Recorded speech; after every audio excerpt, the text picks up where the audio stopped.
Hello, I'm glad you're joining me for the thought for the day.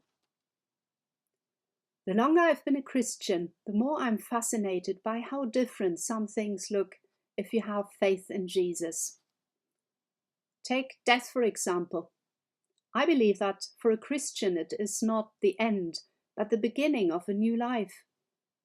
So even though it is tough and painful, there is something to look forward to with hope. And life here and now is just a journey, not the final destination. Or think of money. Jesus talks about it a lot, but doesn't give you advice on how to get it or save it, but on how to give it away, to do good with it. If we love money in this life, we'll miss out on treasure in heaven. By running after wealth, we'll miss out on what is really precious. But what I'd like to take a closer look at today is how the Christian faith changes how we see weakness.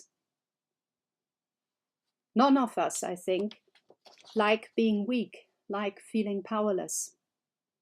I'm sure even the most powerful people in the world have days when they wake up and think, I'm not up to this today. How will I get through this day? How will I sort out this problem? I don't know what to do. I'm stuck. This is not a good feeling. Lots of things can take us to that point. Health issues, an overwhelming workload, relationship problems, the loss of a job, the loss of a loved one that we relied upon, the pressure to perform well and not knowing how to, worries about the future, and lots more. Weakness is feeling that we have to lift weights that are too much for us, and that is scary, uncomfortable, embarrassing, unsettling. We don't like not being in control, do we? In this light, it is completely surprising what I recently read in one of Paul's letters to the church in Corinth. He says, "When I am weak, then I am strong." What does he mean? It doesn't sound logical. How can weakness be strength? I think the secret is Paul is looking at what God can do, not what we can do. Paul tells us that he himself has a severe problem that he suffers from. He's a bit vague about what it is, but he describes it as a thorn in his flesh. Many have speculated about what this was, an eye problem perhaps, bad headaches, episodes of migraine, or nothing physical at all, but some sort of temptation. Whatever it was, Paul says he asked God 3 times to take this away, but the answer from God was, "My grace is sufficient for you, for my power is made perfect in weakness." Basically, God says, Paul's problem, his inability, his weakness, gives him the space to work and show what he can do through Paul. The theologian William Barclay once said, God answered that prayer as he answers so many prayers. He did not take the thing away, but gave Paul the strength to bear it. That is how God works. He does not spare us things, but makes us able to conquer them. The key is involving God, involving Jesus. It's about what he can do, not what we can do. With God's help, and despite his weakness, Paul became one of the earliest and most important Christian theologians. His letters ended up in the Bible, and he undertook 3 long and quite dangerous mission trips, taking his faith beyond the Jewish world and planting churches in several countries. And there are many stories like this. With God's help, David, a young shepherd boy, not strong enough to bear a coat of armor, defeats a giant. If he'd been a famous, strong warrior, we wouldn't still be telling this story, would we? The odds were strongly against him, but he had God on his side, and he won. And closer to our own time, With God's help, an evangelist and missionary called George Muller and his wife Mary, not rich people at all, started to work with orphans in Bristol in the 19th century. There was a huge need. Poor orphans had very little chance of finding accommodation in an orphanage in those days. There were lots of kids on the streets. The Mullers saw that huge need and started off offering accommodation for just 30 children.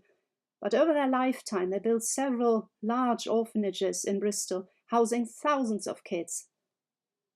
They didn't have money. They could have just said, "This issue is far too big for the two of us to tackle." But they prayed, and without ever asking for them, donations came in, sometimes just before supplies ran out. If they'd only looked at their own bank account, they'd never have started this work. But they were sure that God wanted them to do this, and that He would make possible what seemed impossible.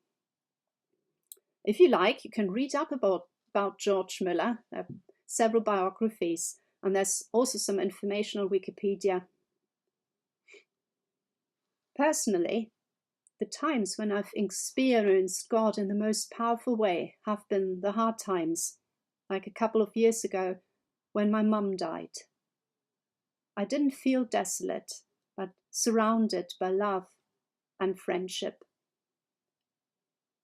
Or when I had to do a task that seemed too big for me. I remember how anxious I was when I read a lesson in church for the first time as a teenager. I was sweating, my hands were shaking, but I had a strong feeling that God wanted me to do this sort of thing, so I kept at it. And it didn't take long for me to gain confidence and get better at it.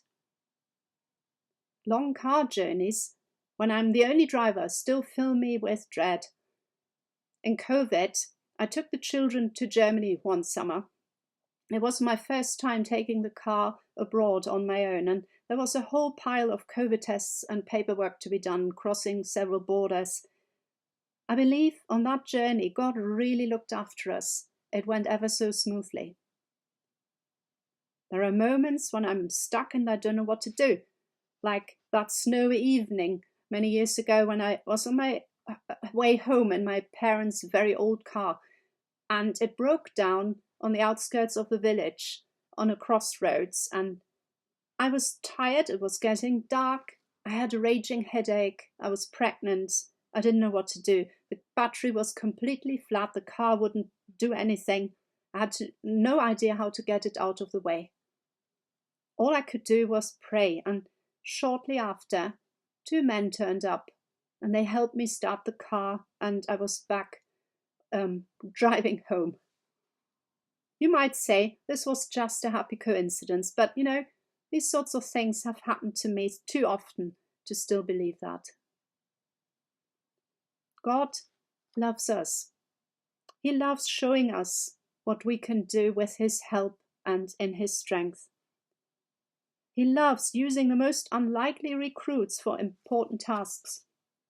A boy to slay giants, a physically impaired man to take the gospel story to foreign shores, a man and a woman of humble means to start a charity that looked after more than 10,000 orphans over their lifetime. When you feel tired or overwhelmed or out of your depths, why not involve God? Ask Him to give you that inner peace that only He can give. And be surprised at what He can do in your life too. His power is made perfect in weakness. Thank you for watching. I hope you have a good week. God bless you. Bye-bye.